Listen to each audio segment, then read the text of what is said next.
साहब मेरा मन नहीं मान रहा। जो आपने मुझे 5,000 रुपये एक्स्ट्रा दिया ना, उसे रखने का मेरा बिल्कुल दिल नहीं कर रहा। एक सेकंड, अगर 5,000 रुपये मैंने आपको एक्स्ट्रा दे भी दिए तो आप तो ये पैसे रख भी सकते थे ना। साहब मैं ऐसे बिना मेहनत के पैसे नहीं रख सकता। ये आप अपने पैसे वापस ले लीजिए। अब ये पैसे अगर मैं रख लूंगा ना तो ये बेईमानी होगी। साहब मैं तो दिन रात यही खड़ा रहता हूँ और मेहनत करके पैसे कमाता हूँ। बिना मेहनत किए ये पैसे मैं अपने पास नहीं रख सकता। साहब मेरी जितनी तनख्वाह है ना मैं उतनी पैसे रखूंगा। मैंने हमेशा इज्जत से कमाया और इज्जत से ही खाया। साहब जी मैं तो ये सोचकर टेंशन में आ गया था कि आपने वो पैसे मुझे जानबूझकर दिए हो और मैंने रख लियो।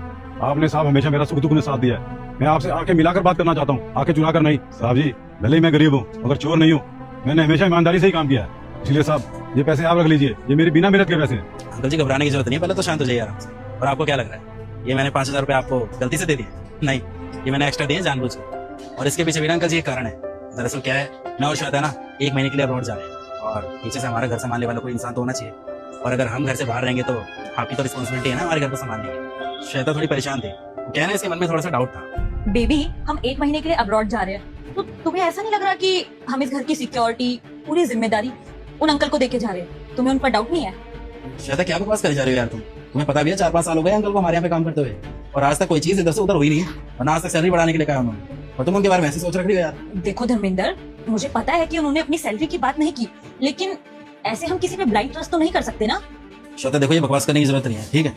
इतना टाइम हो गया अंकल को हमारे यहाँ काम करते हुए और तुम खुद ही देखो, तुम कई बार ऑफिस के लिए निकलती हो तो जल्दबाजी में ना गेट बंद करना भूल जाती हो और उसके बाद अंकल जी गेट वगैरह सब चेक करते हैं और फिर कॉल करके बताते भी हैं कि लॉक करना भूल गए और तुम उन पे शक कर रही हो। हाँ अरे ये तरीका सही नहीं है यार।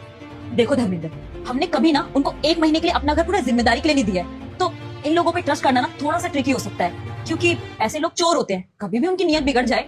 हम ऐसे किसी पे भरोसा थोड़ी ना कर सकते हैं। हम माना कि काम करते हैं लेकिन जब हम घर पे होते हैं तो करते हैं। हम रहते हैं अपने घर में, अभी हम बाहर जा, समझो मेरी बात को। यार प्लीज इतना ना ओवरथिंक करने की जरूरत नहीं है, ठीक है? और अगर तुम्हें शक हो ही रहा है ना तो मैं एक काम करता हूँ, अंकल जी का एक लॉयल्टी टेस्ट लेता हूँ। अगर वो अंकल उस टेस्ट में पास हो गए ना तब तो भरोसा हो जाएगा तुम्हें और फिर मैं उनकी 5,000 रुपये सैलरी भी बढ़ा दूंगा। काफी टाइम हो गया उन्हें हमारे यहाँ पे काम करते हुए, आज तक सैलरी के बारे में भी नहीं बोला उन्होंने। ओहो, अब तुम्हें अंकल का लॉयल्टी टेस्ट लेना है? तुम यार ऐसे लोगों को नहीं जानते हो। अभी 500 रुपए का नोट देखेंगे ना ऐसे नियत बदल जाएगी उनकी। इसलिए मैंने आपका एक छोटा सा लॉयल्टी टेस्ट लिया था और मुझे बताते हुए बहुत खुशी हो रही है कि इस टेस्ट में आप पास भी हो गए हैं। वैसे श्वेता अब तो तुम्हें अंकल जी की लॉयल्टी पे भरोसा हो गया है ना, अब तो बढ़ा सकता हूँ 5,000 रुपए इनकी सैलरी। हाँ बढ़ा दो।